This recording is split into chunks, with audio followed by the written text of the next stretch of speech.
ৰাজহুৱা সম্পত্তিত সোনম ৱাংচুকৰ ছবি অংকন কৰি বিপদত দুই যুৱক। অনুমতিবিহীনভাৱে ছবি অংকন কৰি গ্ৰেপ্তাৰ হ'ল ডিব্ৰুগড়ৰ নকুল মিলি আৰু গুৱাহাটীৰ গৌৰৱ সিংহ। বশিষ্ঠ উৰণ সেতুৰ খুটাত সোনম ৱাংচুকৰ ছবি অংকন কৰা কেইজনকো বিচাৰি আছে আৰক্ষীয়ে। আৰক্ষীৰ সাৱধানবাণী, অনুমতিবিহীনভাৱে ছবি আঁকিলে বিপদ নিশ্চিত। দেশৰ কোটি কোটি শিক্ষাৰ্থীৰ সুৰক্ষিত ভৱিষ্যতৰ বাবে নতুন দিল্লীত সোনম ৱাংচুকে আমৰণ অনশন কৰি থকাৰ সময়তে গুৱাহাটীৰ দুটাকৈ স্থানত সোনম ৱাংচুকৰ ছবি আঁকিছিল একাংশই। প্ৰথমে এই ছবিবোৰ মন কৰক। নিশাটোৰ ভিতৰতেই সোনম ৱাংচুকৰ ছবি আঁকিছিল একাংশই। গুৱাহাটীৰ জ্যোতি বিষ্ণু প্ৰেক্ষাগৃহৰ সমীপৰ লগতে বশিষ্ঠ উৰণ সেতুৰ খুটাত ছবি অংকন কৰা হৈছিল সোনম ৱাংচুকৰ। লগে লগে অভিযান চলালে আৰক্ষীয়ে। ৰাজহুৱা সম্পত্তিত ছবি অংকন কৰিলে অনুমতি ল'ব লাগে,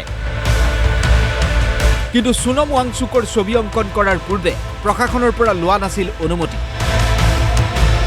যাৰ বাবে একশ্যন আৰম্ভ হৈ গ'ল আৰক্ষীৰ। দিছপুৰ আৰক্ষীয়ে গ্ৰেপ্তাৰ কৰিলে ডিব্ৰুগড়ৰ নকুল মিলি আৰু গুৱাহাটীৰ দক্ষিণ গাঁৱৰ গৌৰৱ সিংহ নামৰ দুজন যুৱকক। দুই যুৱকে জ্যোতি বিষ্ণু প্ৰেক্ষাগৃহৰ সমীপত সোনম ৱাংচুকৰ ছবি অংকন কৰিছিল। নকুল মিলি তেখেতৰ ঘৰ ডিব্ৰুগড় আৰু গৌৰৱ সিংহ তেখেতৰ ঘৰ দক্ষিণ গাঁও দিছপুৰ। তেখেতসকলে আঁকিছিলে, তেখেতসকলে কোৱা মতে সোনম ৱাংচুকৰ ফটো আঁকিলে হয়, প্ৰায় আধা হৈছিলে, কমপ্লিট হোৱা নাছিলে।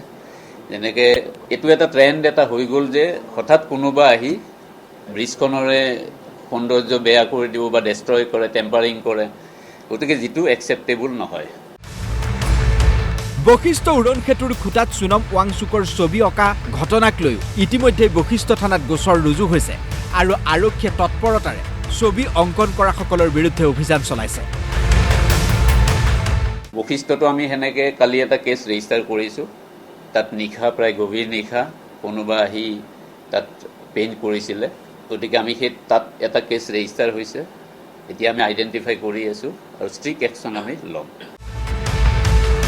প্ৰশ্ন হয়, আৰক্ষীয়ে কৰায়ত্ব কৰা নকুল মিলি আৰু গুৱাহাটীৰ গৌৰৱ সিংহই কোনোবা সংগঠনক প্ৰতিনিধিত্ব কৰে নেকি? সেই সন্দৰ্ভতো আৰক্ষীয়ে জেৰা চলাইছে। আৰক্ষীৰ মতে বৰ্তমান সময়ত যিকোনো ৰাজহুৱা সম্পত্তি নষ্ট কৰাৰ এটা ট্ৰেণ্ড আৰম্ভ হৈছে। সংগঠনৰ বুলি আমি এতিয়াও এইটো আমি সোধপোছ কৰি আছোঁ, সংগঠনৰ নহয় বুলি কৈ আছে তেখেতসকলে। এইটো এটা ট্ৰেণ্ড হ'ল যে কোনোবাই মন গ'ল যে আহি যিকোনো পাব্লিক প্ৰপাৰ্টিৰ ওপৰত তেখেতসকলে ডেষ্ট্ৰয় বা টেম্পাৰিং কৰা দেখা যায়, যিটো একচেপ্টেবল নহয়। তো মই আপোনালোকৰ থ্ৰুৱেদি জৰিয়তে এইটোৱে ক'ব বিচাৰিম যে কোনেও যাতে পাব্লিক প্ৰপাৰ্টিৰ ওপৰত ডেমেজ, টেম্পাৰিং বা ডেষ্ট্ৰয় যাতে নকৰে, আৰু যদি সেইটো কৰা দেখা যায় তেতিয়াহ'লে ভৱিষ্যতে আমি অধিক কঠোৰ হ'বলৈ বাধ্য হ'ম। আমি জেললৈ পঠাবলৈ আমি কুণ্ঠাবোধ নকৰিম। আৰক্ষীৰ স্পষ্ট কথা, ৰাজহুৱা সম্পত্তি এটা মন গ'লেই কোনেও নষ্ট বা ধ্বংস কৰিব নোৱাৰিব। এয়া কোনো কাৰণতে গ্ৰহণযোগ্য নহয়। তেখেতসকলে যিখিনি কৈছে যে তেখেতসকলে নিজা মন গ'ল আহি তাত ৱালখনত ডেষ্ট্ৰয় কৰি দিলে। মন গ'লে কাৰোবাৰ বা কোনোবা ইচ্ছা গ'লে যে পাব্লিক প্ৰপাৰ্টি এটা আহি ডেষ্ট্ৰয় কৰিব বা টেম্পাৰিং কৰিব, সেইটো একচেপ্টেবল নহয়। মই আপোনালোকৰ জৰিয়তে এইটোৱে ক'ব বিচাৰিম যে ভৱিষ্যতে যাতে কোনেও পাব্লিক প্ৰপাৰ্টিৰ ওপৰত এই ডেমেজ বা টেম্পাৰিং এইবিলাক যাতে নকৰে। উল্লেখযোগ্য যে জ্যোতি বিষ্ণু প্ৰেক্ষাগৃহৰ সমীপত সোনম ৱাংচুকৰ ছবি অঁকা দুই যুৱকক নটিছত আৰক্ষীয়ে যাবলৈ দিছে আৰু বশিষ্ঠ থানাৰ গোচৰটোত অভিযান আৰম্ভ কৰিছে। অলৰেডি আমি এটা কেছ ৰেজিষ্টাৰ কৰিছোঁ আৰু তেখেতসকলক নটিছত যাব দিম আফটাৰ ইণ্টাৰোগেশ্যন। আৰু বশিষ্ঠৰ যিটো কেছ আছে সেইটোৰ আমি একশ্যন লৈ আছোঁ, কিন্তু ভৱিষ্যতে যাতে কোনো এইটো নকৰে।